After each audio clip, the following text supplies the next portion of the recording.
வணக்கம். அம்ச யோகம். நாஸ்ட்ராலஜி புரொஃபசர் டாக்டர் விமலன். தொண்டை சரியில்ல. அம்ச யோகம்னா என்ன?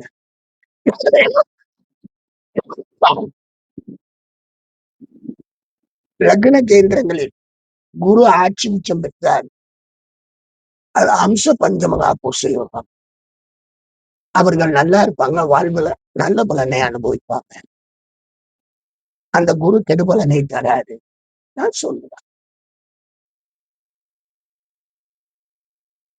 ஆனா நம்ம ஜோசியர்கள் கேந்திராதிபதி தோஷம், பாதகாதிபதி, காரகோ பாவனாஸ்தி, மாரகாதிபதி, எப்படி ஜோசியத்தை சொல்ல போறீங்க? ஏத்தாப்புல இருக்க இங்க அம்ச யோகத்தை சொல்றான்.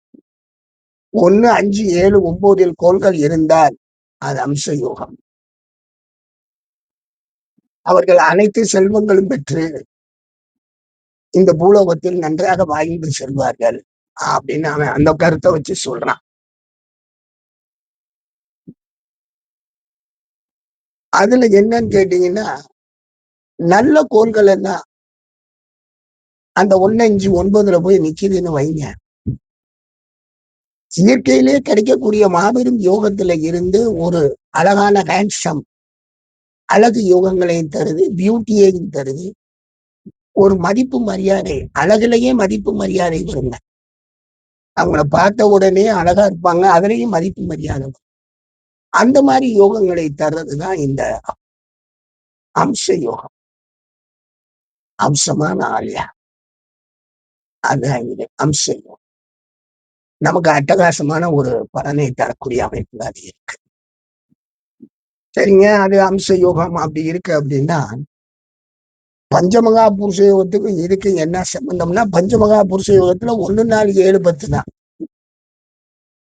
4, 10 வந்துரும். 1, 4 இதுல 4, 10 அதுல வரும். இதுல 5 வருது, 9 வருது. ஆக கேந்திரத்தை காட்டிலும் கோணத்துக்கு, திரிகோணத்துக்கு அதிகமான நற்பலனை தரக்கூடிய அமைப்பு இருக்குன்னு இந்த அம்ச யோகத்துல சொல்றாங்க. இங்க குருமத்திரம் கிடையாது. எல்லா கோள்களுமே 1, 5, 7, 9 இருந்தால் அம்ச யோகம். பாக்குறப்ப இதெல்லாம் கிடைக்கணுமே, இதெல்லாம் அமையணுமே, அமைஞ்சிருக்கு. பின்னாடி போய் பார்த்தோம்னா நிறைய பேருக்கு இது இருக்கும். அது என்ன யோகம், என்ன அமைப்புன்னே தெரியாது. ஆனா அவங்க கோடீஸ்வரர்களா இருப்பாங்க, இல்லாட்டி மகிழ்ச்சியான குடும்பம் நடத்துவாங்க, இல்லாட்டினா தன் தொழிலை தானே விரும்பி செயல்படக்கூடிய அமைப்பவும் செய்வாங்க. அதுதான் இங்க உள்ள ஒரு நன்மை. இந்த அம்ச யோகத்துல ஏற்படக்கூடிய நன்மை என்னன்னா திருப்தி. ஏன்னா 5, 9 போய் கோள்கள் நிக்கிறதுனால ஏன், எதற்கு, எப்படின்னு 5ஆம் பாவம் மூலமாக கேள்வி கேட்டு அதை ஆய்வு செய்து 9ஆம் பாவம் மூலமாக முடிவுக்கு வந்துடுற, நிம்மதியா வாழ்க. இது அம்ச யோகமே தவிர செல்வம் தரு யோகம்னு சொல்லவே இல்லை. 1, 5, 7, 9 அம்ச யோகம். அம்சமான ஆளு. அந்த அம்மாவை பாருங்க, அம்சமா இருக்காங்க. அந்த ஐயாவை பாருங்க, அம்சமா இருக்க, தெய்வ கடாட்சியமா இருக்க, அப்படியே சும்மா பழம் மாதிரி இருக்க. எல்லாமே இந்த மாதிரி கோள்கள் அமைப்புகள் உள்ளவங்களே அதுக்குள்ள போகவே முடியும். ஏன்னா அந்த அம்ச யோகங்களை அவங்க அந்த மாதிரி தங்களை வெளிப்படுத்துறாங்கன்னா அதுல குதர்க்கமாகவோ அல்லது அவர்களை கேவலமாக சொல்லக்கூடிய அமைப்பே வராது. காரணம் 1, 5, 7, 9 இந்த 7ஆம் பாவம் பிற மனிதர்கள் தொடர்பை நமக்கு ஏற்படுத்தி கொடுக்குதுங்க. அதுதாங்க வாழ்நாள் முழுவதும் நமக்கு ஒரு பார்ட்னர்னு நம்ம கூடவே இருக்கக்கூடியது. இந்த 7ஆம் பாவத்தை சமாளிக்கக்கூடிய தன்மை உலகத்தில் எந்த மனிதனுக்கோ, எந்த ஆணுக்கோ, எந்த பெண்ணுக்கோ வந்துருச்சோ அவங்க இந்த உலகத்துல அம்சமான பெண்ணாகவோ அம்சமான ஆளாகவோ வாழ்வாங்க. ஏன்னா 7 இம்பார்ட்டண்டா நம்ம கொண்டு வம்பா சேர்த்துக்கிறோம்.